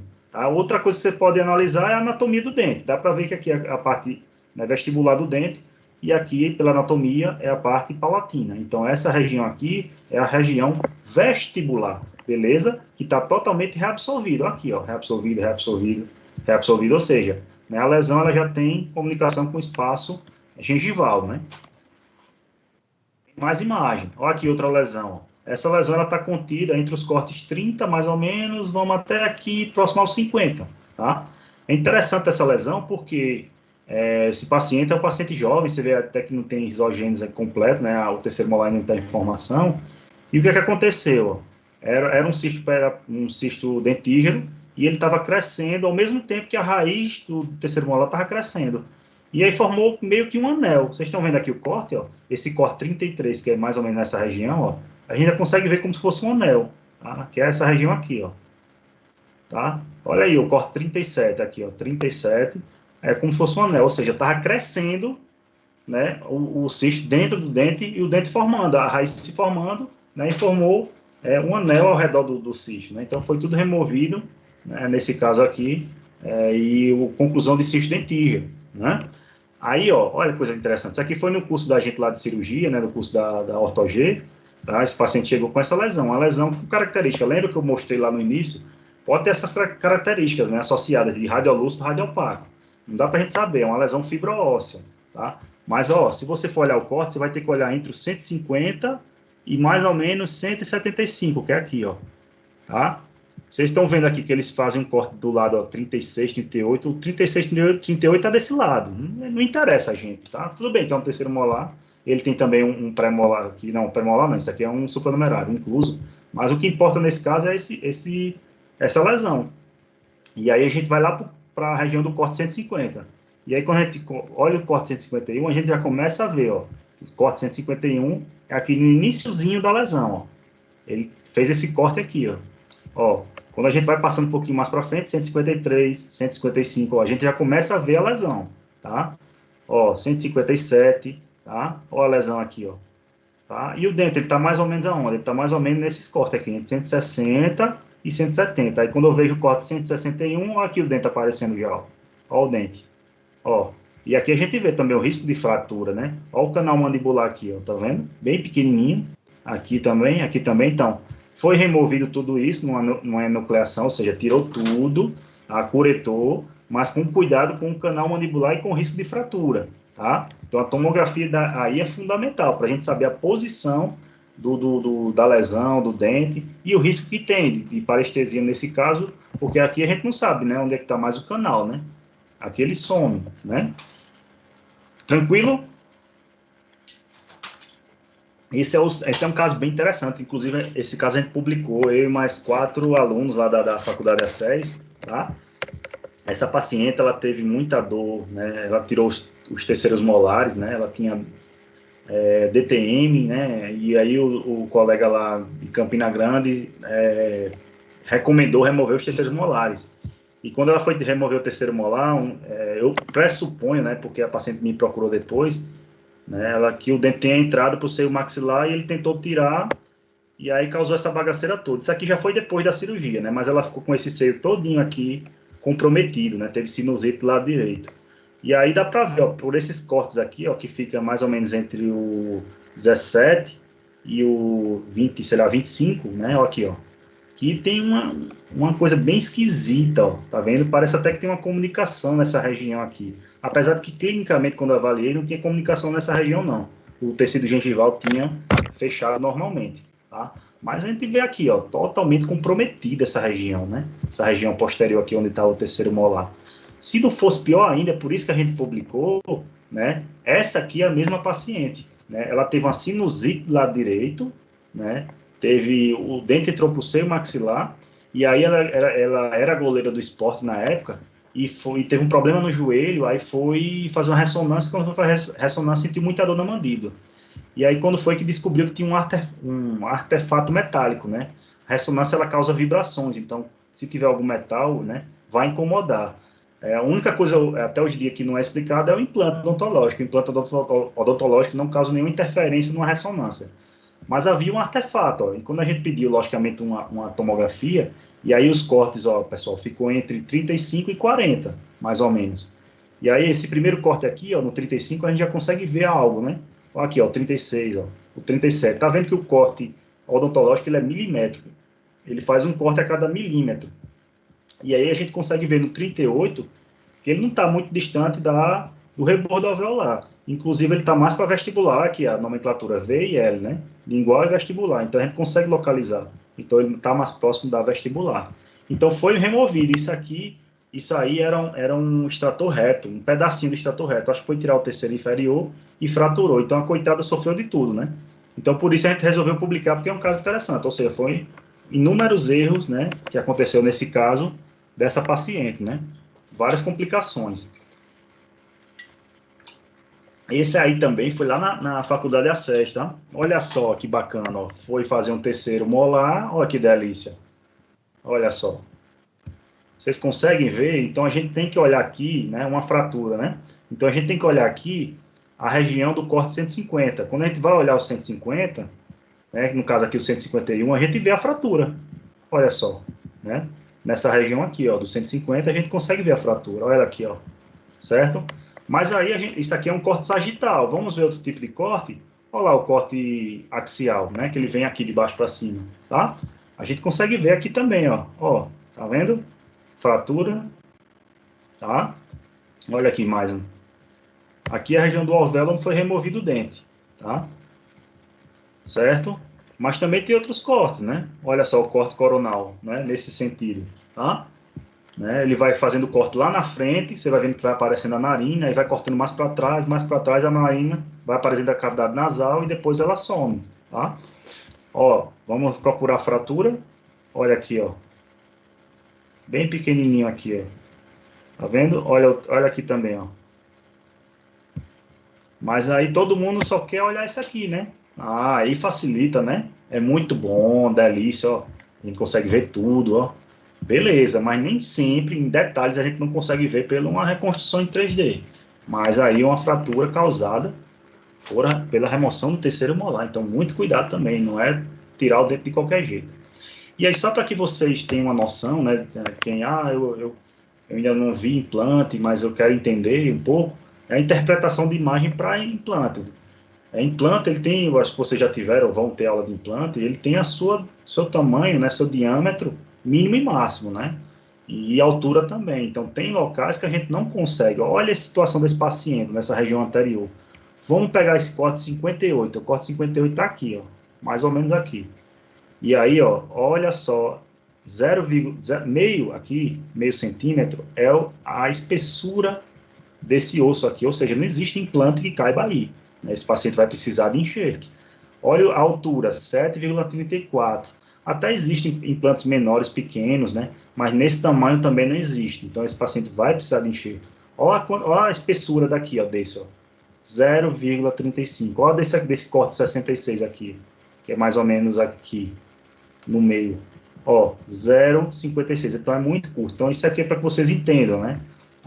Os cortes para tomografia de implante, né? Eles são feitos com a altura, né, que é isso aqui, essa primeira linha maior, né, aqui no caso 13, e a espessura também, para saber a quantidade de osso presente nesse paciente em espessura. Beleza? Olha só aquele caso, ó, lembra que eu mostrei a vocês, ó? Vamos olhar os cortes, ó, 150, vamos lá para baixo para 150, cadê? Olha aqui, ó, o dente, ó. Só que aí a gente vai puxando mais para o lado do outro dente incluso, a gente começa a ver que a raiz desse dente, ele tá, além de íntimo contato com o canal, ó, ela está muito próximo da basilar, muito próximo da basilar. Então, é um risco de fratura muito grande, tá? Esse dente não tem grandes problemas, esse aqui, ó, esse invertido. É difícil de remover? É, mas o risco aqui está nesse aqui, ó, porque ele tem uma anquilose, ó. Ele não tem ligamento periodontal. Então, esse dente, o ideal, se for fazer num ambiente de consultório, é fazer aquela técnica que eu falei para vocês, de coronectomia, né? Remove a coroa e deixa a raiz aí, ó, pode deixar. Né? Não tem problema nenhum, tá? Porque o risco de fratura é muito grande, tá? Esse paciente, na verdade, ele me procurou porque ele tinha um orifício, esses dois dentes não apareciam, e ele tinha um pequeno orifício onde estava drenando pus nessa região. E foi quando eu pedi aquela panorâmica que eu vi esses dentes, né? E aí foi necessário uma tomografia. Como era um paciente mais humilde, mais simples, não tinha como fazer em ambiente hospitalar, então eu removi esse dente e fiz a coronectomia. E aí, o paciente já tem isso aí mais ou menos uns 5 anos, até hoje eu acompanhei ele, até recentemente, ótimo, o paciente está ótimo. Beleza?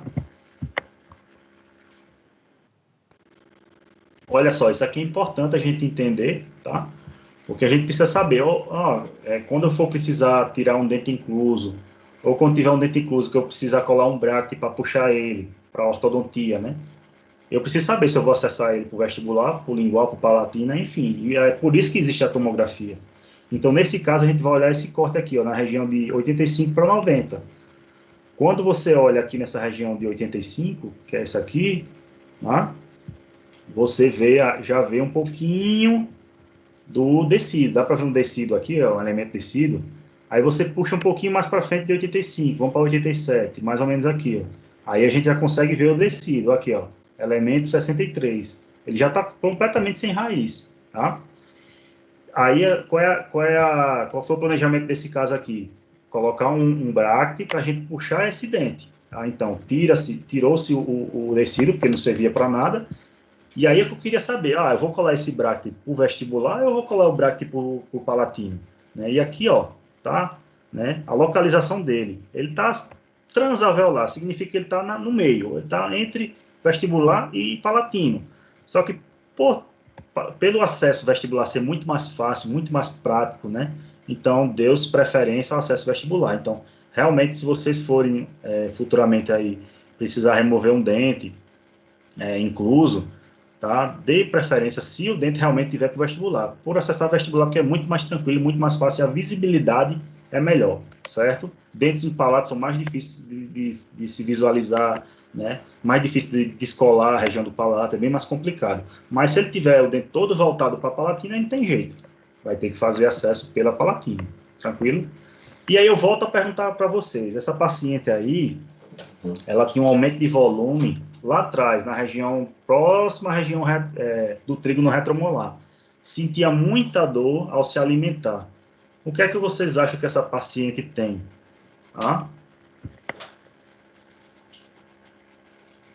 Me digam aí, brothers, me digam aí. Meus garotinhos.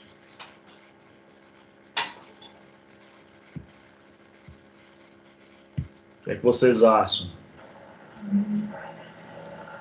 Cialopes. Opa!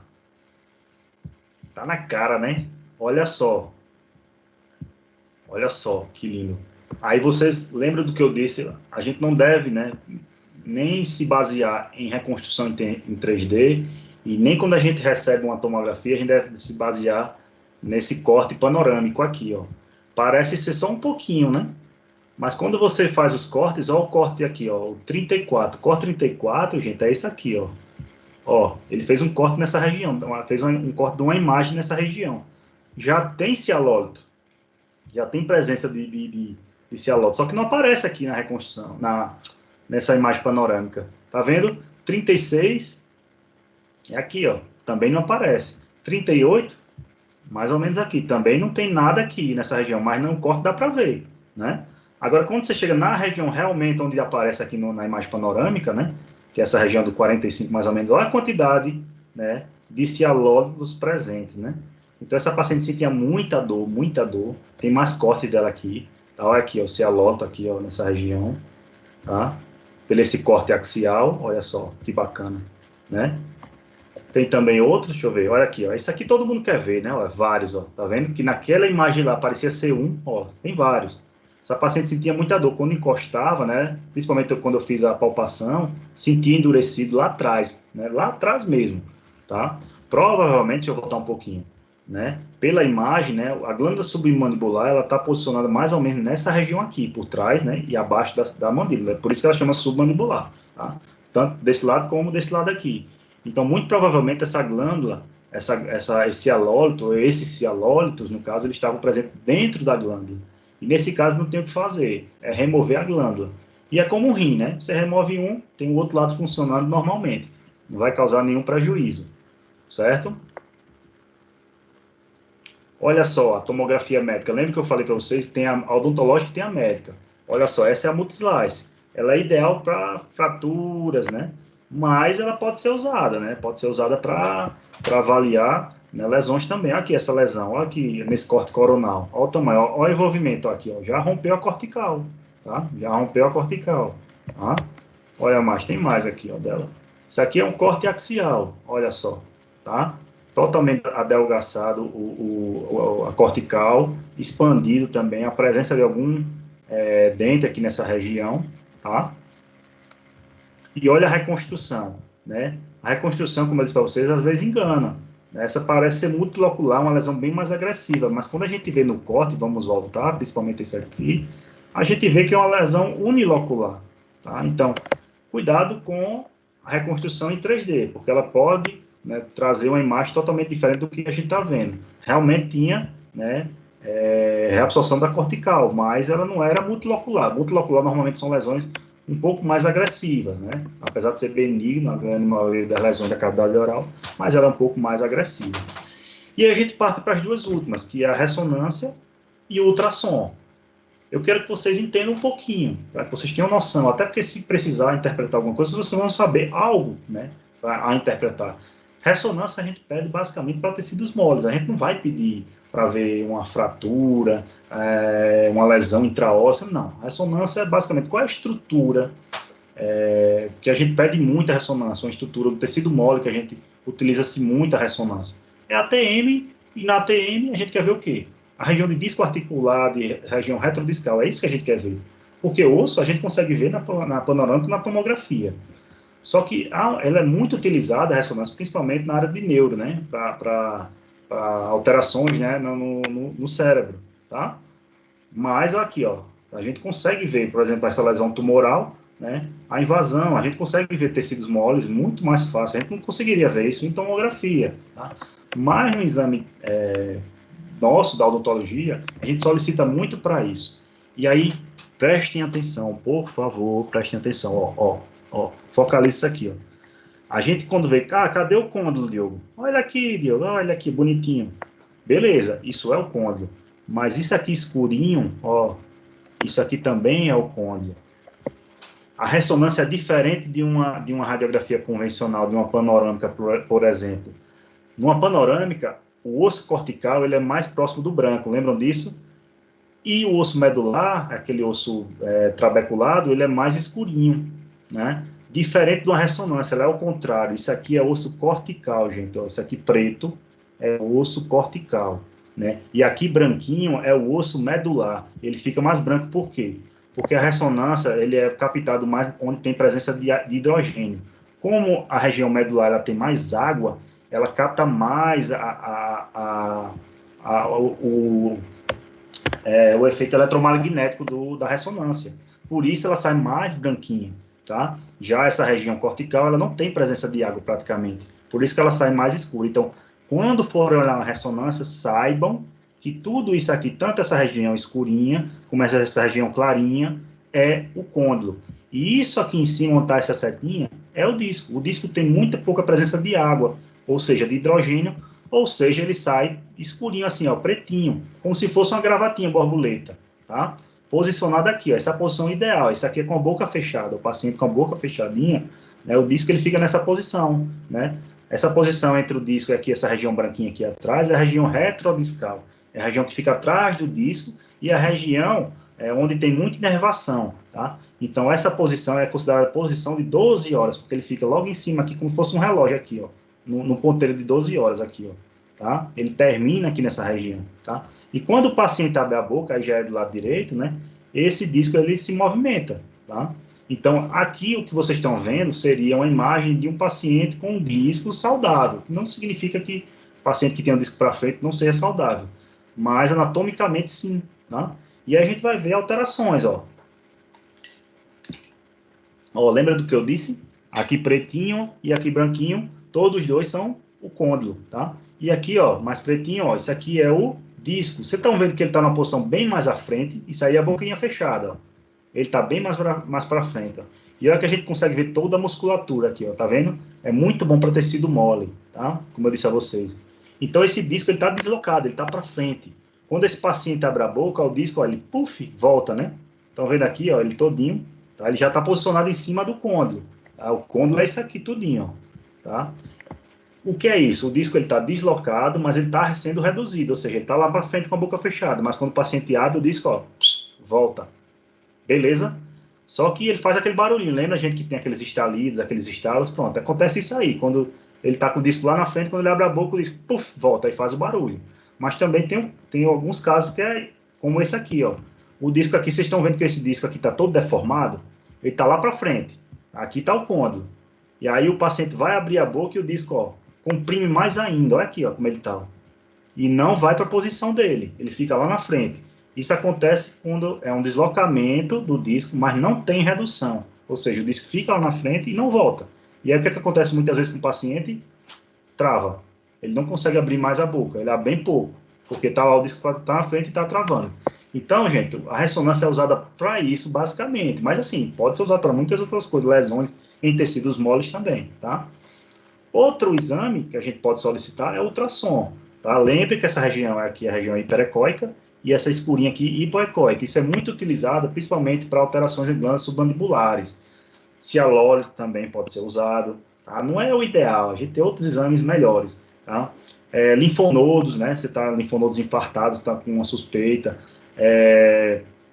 glândula parota, glândula submandibular também, tá? Então ele pode ser utilizado. Pode ser utilizado para ATM, inclusive, para a gente avaliar também a região da ATM, mas também não é o exame ideal. A odontologia ele tem pouquíssimas utilizações, tá? Basicamente são para avaliação de glândulas e de linfonodos, tá? E aí, pessoal, eu queria que vocês também tivessem entendimento disso aqui, tá? A gente nem sempre vai ter acesso à tomografia, nem sempre a gente vai ter acesso à ressonância, enfim. E a gente precisa de exames, né, mais convencionais, ou seja, são exames mais baratos, né? Isso a gente vê muito em hospital. Porque o que pode acontecer? Você está no consultório seu e, de repente, chega um paciente, um jovenzinho de 11 anos, 10 anos, caiu e meteu o queixo no chão. E aí você vai avaliar o paciente, está com suspeito que o paciente sofreu alguma fratura, alguma coisa, e é importante você saber, né? Pode pedir uma tomografia, beleza, na maioria das vezes é o ideal, mas, né, você pode solicitar exames convencionais e consegue normalmente avaliar tranquilamente, tá? Então, para a mandíbula, a gente tem esse exame que é chamado PA de mandíbula, que a gente consegue ver fraturas, ó, nessa região de mandíbula aqui, ó, onde eu estou passando a setinha aqui, ó, tá? São regiões de parasínfise, regiões de corpo mandibular, região de ângulo mandibular, tá? Até ramo, que é raro ter uma fratura de ramo, pode avaliar também, tá? Parasínfise é essa regiãozinha aqui, né? Na verdade, a sínfise é a região do meio, no meio, na linha média da mandíbula, e parasínfise é ao lado, que pode ser de um lado, do outro lado ou dos dois, né? Os dois lados têm parasínfise, tá? Então a gente consegue visualizar fraturas nessa região, tá? Às vezes até dente também, tá? Dependendo do caso. Então tem tomadas radiográficas, como essa aqui, ó, que se chama lateral oblíqua de mandíbula, que a gente consegue visualizar. A gente, inclusive, no hospital, a gente teve uma paciente grávida que estava com um abscesso, uma celulite, né? E era devido a um terceiro molar. E o único exame que a gente podia na hora era, né, um convencional. E a gente pediu essa lateral oblíqua e a gente conseguiu ver, né, não é esse caso que eu estou mostrando, mas a gente conseguiu ver, mais ou menos nessa região, um abscesso enorme, né? E aí a gente consegue ver também côndilo, ó, corpo de mandíbula, parasínfise aqui nessa região. Então a gente consegue ver toda uma região de mandíbula de um lado, né, o paciente inclina e o canhão ele emite, né, o raio-x nesse sentido, ou do outro lado, né? Temos também essa que se chama de Towne, tá? Essa é como se fosse uma PA, só que ela é mais alongada e o paciente fica com a boca aberta. E aí a gente consegue avaliar isso aqui, ó, os côndilos, ó. A gente consegue avaliar os côndilos. Aqui tá a mandíbula, né, e aqui finalizando o côndilo. E aí a gente consegue ver se esse côndilo está mais fraturado para dentro ou ele fraturou para fora, tá? Temos também a radiografia chamada de radiografia de Vatres ou mento-naso. Essa radiografia é muito boa para a gente avaliar fraturas nessa região de terço médio e superior também. Muito bom para a gente avaliar uma sinusite, uma suspeita de sinusite frontal, sinusite maxilar, ou seja, a gente consegue ver os dois seios, né, o maxilar e o frontal. A gente consegue ver toda a maxila e zigoma. Você vê aqui, ó, a região de infraorbitária, vê o zigoma aqui todinho, né? A gente consegue ver parte do arco zigomático. Esse não é o ideal, né? Tem outros exames para arco zigomático, tá? Mas a gente consegue ver praticamente todo o terço médio da face, tá? E aí, ó, essa sim que é uma radiografia chamada de HITS, ou submento vértex, que a gente consegue visualizar o arco zigomático. Essa estruturazinha aqui, né, que fica nessa região, e às vezes acontece, né, de uma pessoa está jogando bola, né, de repente um cara dá uma cotovelada e, puf, fratura aqui, isso entra. Até conheço casos, né, de paciente que nem procurou, foi procurar depois, dói, fica dolorido, né, mas o que é que acontece? Quando isso aqui fratura, esse arco, o coronoide, né, ele não consegue, né, passar, ou seja, tem uma limitação mecânica. Então o coronoide fica travado e o paciente trava a boca, ele não consegue abrir muito. Então ele fica travado, ele fecha a boca, mas quando vai abrir, o coronoide bate nesse osso fraturado e não consegue abrir. Então esse é um exame muito importante, vai lá, que acontece, né, de alguém que levou uma queda ou brigou, né, e aí fraturou o arco zigomático, tá? Essa aqui, beleza, pode ser usado em algumas situações, mas o principal dela é para aqui, ó, para avaliação do seio frontal. Uma paciente com dor de cabeça, né, espirrando muito, tá com a suspeita de sinusite, pede, né, essa frontonaso, ou também conhecido como Caldwell, beleza? Para terço superior. E aqui é um dos ossos mais acometidos dos brigões, né? Os brigões aí, tá? é o osso nasal, né? Então tem duas radiografias muito boas, são essas duas, né? Perfil OPN, a gente consegue ver uma fraturinha, né? No caso, OPN significa ossos próprios do nariz, né? Então a radiografia é tomada de lateral e a gente consegue ver alguma fratura. E essa aqui, tá? Tem uma fraturazinha aqui nessa região. A gente consegue ver também se tem algum desvio, tá? Então é muito bom para que a gente possa reduzir esse tipo de fratura.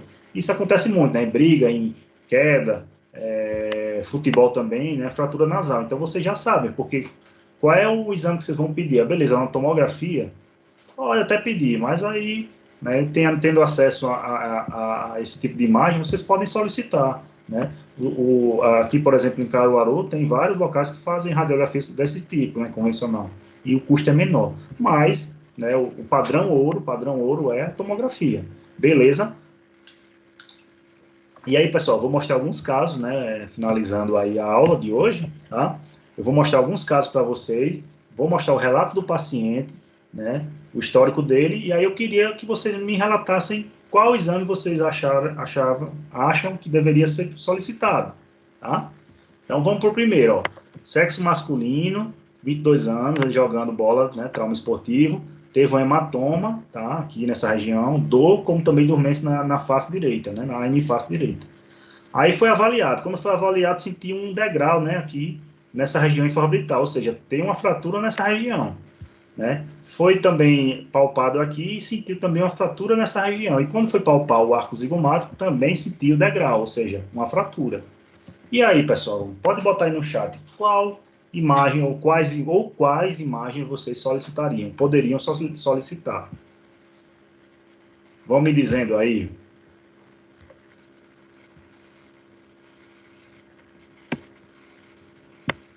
Falem.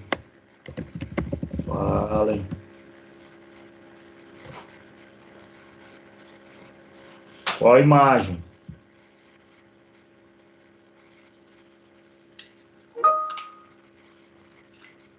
De cara, né? O padrão ouro, tomografia é o padrão ouro, né?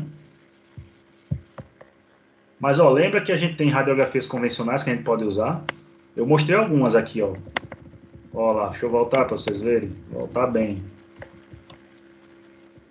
Volta mais. Opa.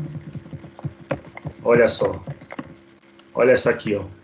Tá vendo que a gente consegue ver a região infraorbital, a gente consegue ver a região do frontozigoma, a gente consegue ver o zigomático. Esse paciente sofreu uma fratura nessa região. Tá? Então, com esse exame aqui, a gente já consegue visualizar bem. Tá?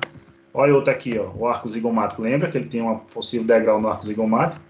Então, são exames, vou passar de novo, que indicado para esse paciente. Tá? Mas, como a colega disse aí, tomografia é o exame padrão ouro. Então, com a tomografia a gente consegue visualizar praticamente tudo em questão óssea, né? Dentária também, mas principalmente óssea. Tá? Vamos para o próximo. Ó, sexo masculino, 74 anos. Ele tem dor óssea alimentar e boca seca. Então, ele vai comer e fica doendo, né? E tem boca seca. Sente uma bolinha, quando ele botou o dedo na língua, lá embaixo da língua, ele sentiu uma bolinha dura. Primeira coisa que eu pergunto a vocês, o que é que possivelmente pode ser isso e qual exame a gente vai pedir? Ou quais exames a gente pode pedir?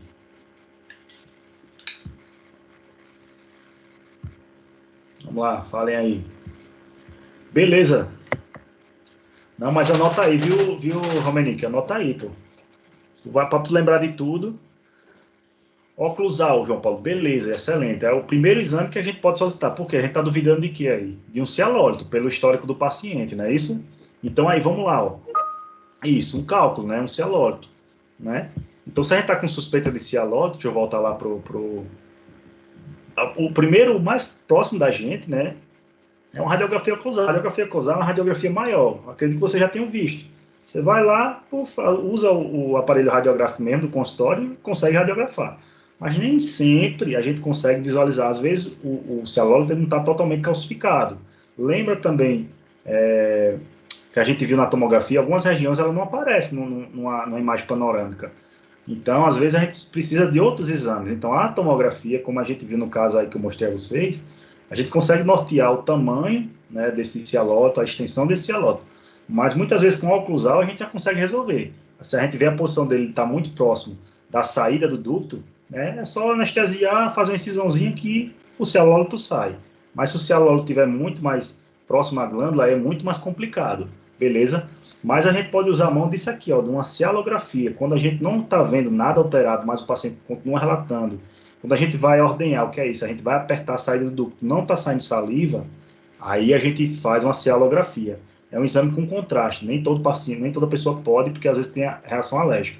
Mas usa um contraste, e aí com o exame de imagem, né, uma radiografia convencional, a gente consegue ver o ducto se ele está sendo interrompido em alguma região.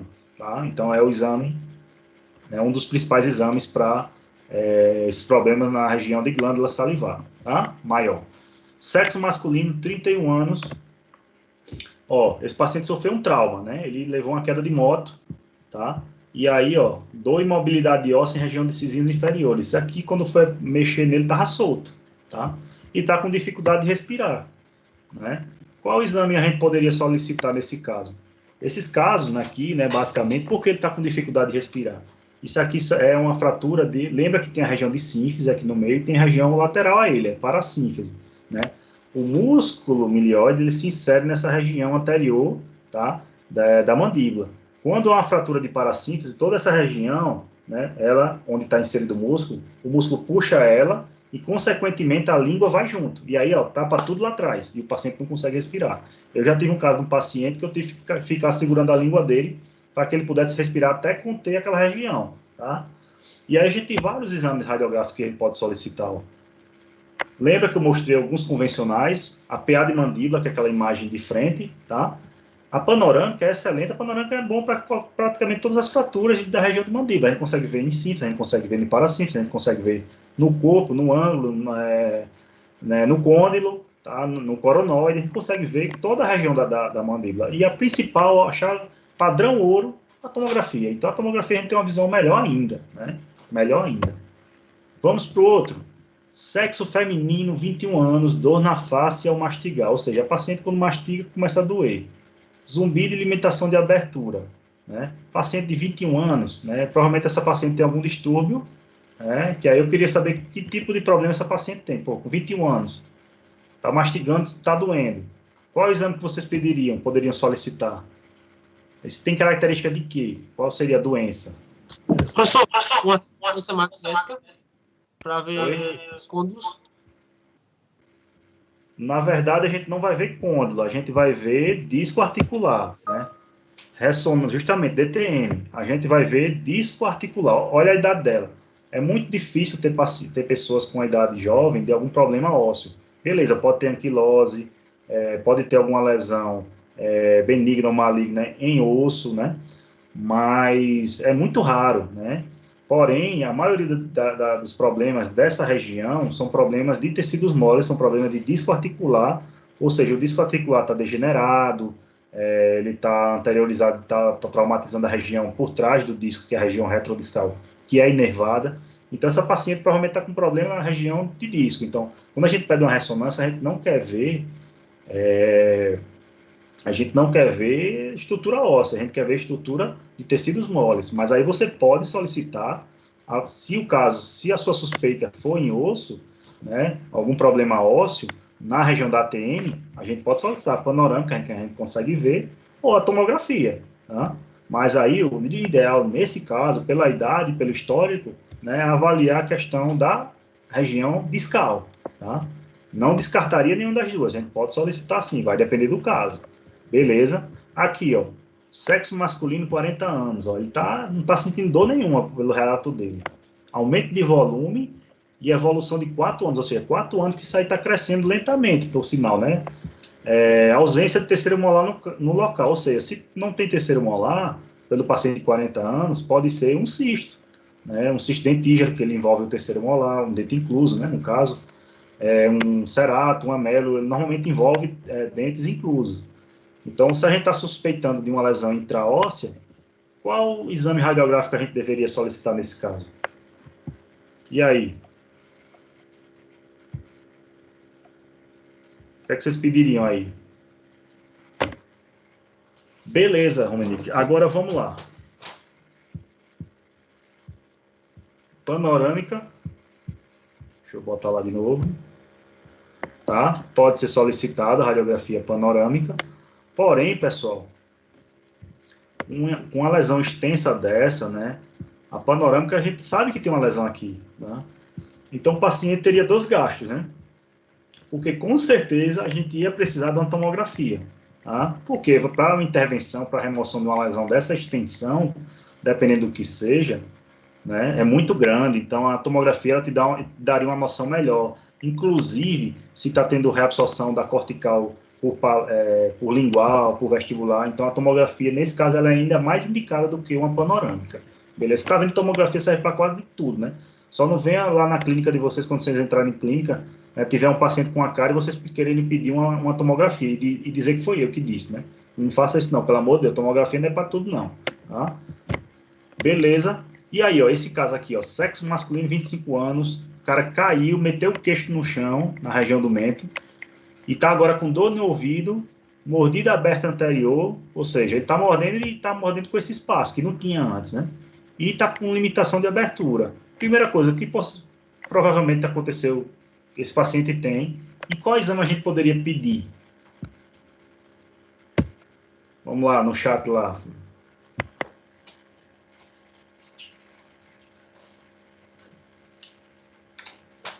Eu tirei aqui para ver se alguém responde. O que é que vocês acreditam que seja isso?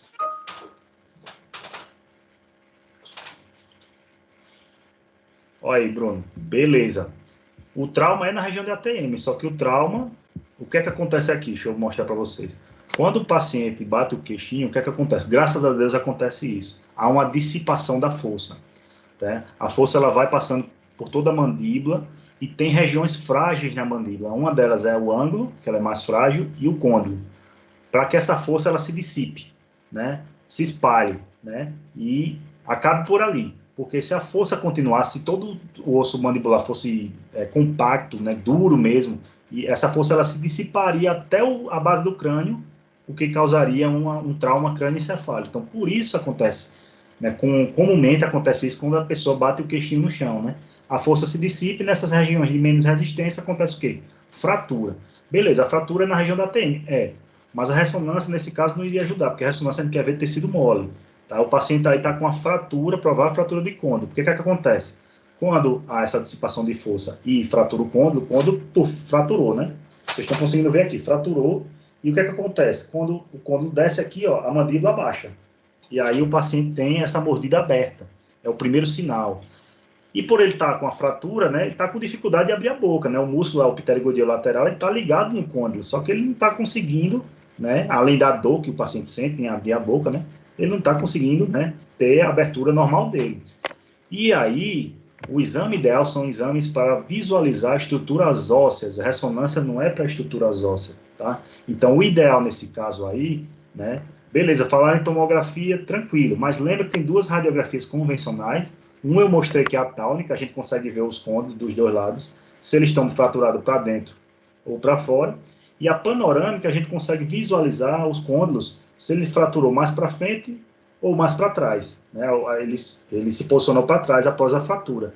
E aí a gente tem uma visualização tridimensional, ou seja, não necessariamente a gente precisaria de uma tomografia, porque a gente conseguiria saber se esse disco fraturou para dentro, para fora, para frente ou para trás, né? A gente saberia a posição exata dessa fratura, tá? Vamos para mais um? Sexo masculino, 30 anos. Então, esse paciente está com dor de cabeça, ele está sentindo dor na cabeça, está sentindo dor na face, e quando ele mastiga, tá? E está com muita coriza, e quando ele espirra, tem um cheiro muito fétido. O que provavelmente é isso, e qual exame a gente poderia pedir? O que é que vocês suspeitam nesse caso aí?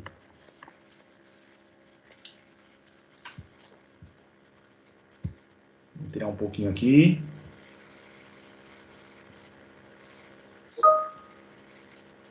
Show de bola, Caldeon André. Porque a gente está suspeitando nesse caso aí, o paciente está com uma dor na cabeça, assim, tá?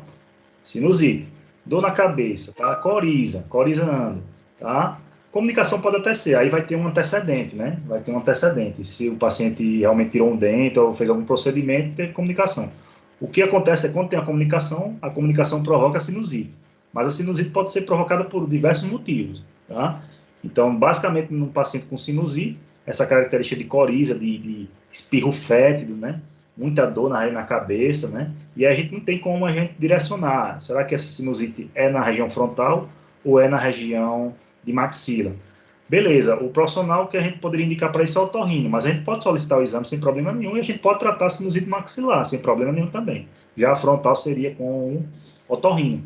Então existiria o exame, né, básico para esse. Uma dessas é o caldo, só que o caldo é melhor para sinusite, avaliar o sinus frontal. A gente não consegue ter uma visualização boa do maxilar, tá? Mas existe a tomada de Waters, né? Sinusite, normalmente depende do qual é o causador. Se for comunicação bucosinusal, você tem que remover a comunicação. Remove a comunicação, tá? Se tiver o dente estiver dentro, ou alguma estrutura dentro, tem que ser removido e fazer uma sinusectomia, remover tudo dentro do seio. Abre uma incisãozinha aqui, por dentro da boca, tá? Faz uma janelinha chamada de caldo-eluque e limpa tudo por dentro, lava, limpa tudinho por dentro. Tá? E tem sinusite, né, inflamatórias mesmo, né, resfriados e tudo mais, que pode causar isso só com medicamento mesmo, né? Isso aqui, ó, muito usado, né, esse bexiguinho aqui, tá? A gente usa, mas o ideal é lavagem com soro, né, corticóide e tudo mais. E aí, né, voltando lá para esse caso, cadê? Né, a gente tem essa radiografia, que é a radiografia de Waters. Lembra a radiografia de Waters? Tá? É aquela radiografia onde o paciente fica inclinado e a gente consegue ver. Lembra que a gente, eu até mostrei por caso de fratura nessa região do terço médio, fratura de zigomo, a gente consegue ver tanto o seio maxilar como o seio frontal. Tá? Então é o ideal. A panorâmica serve também? Serve, mas a gente só consegue ver a região de seio maxilar, a gente não consegue ver o seio frontal. Então o padrão aqui seria Waters. Então nesse caso a tomografia também não ia fazer diferença nenhuma. Com a radiografia de Waters, uma radiografia muito mais barata, você consegue ver alterações no seio maxilar e no seio frontal. Deixa eu ver se eu consigo voltar aqui, porque aí eu mostro a vocês. Olha só.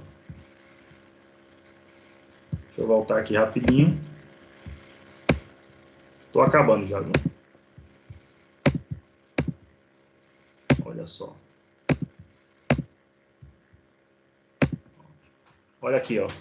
Essa é a radiografia de Waters. Está vendo que a gente consegue ver bem, tá, a região tanto de seio maxilar como do seio frontal. Então a gente consegue ver. Se aqui tiver tudo velado, ou seja, uma coloração mais radiopaca, né, tanto aqui e aqui também, né, esse paciente está com sinusite. Tá? E é fácil diagnosticar, não é difícil, né?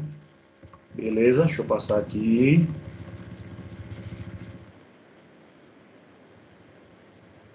Ver se tem mais outro.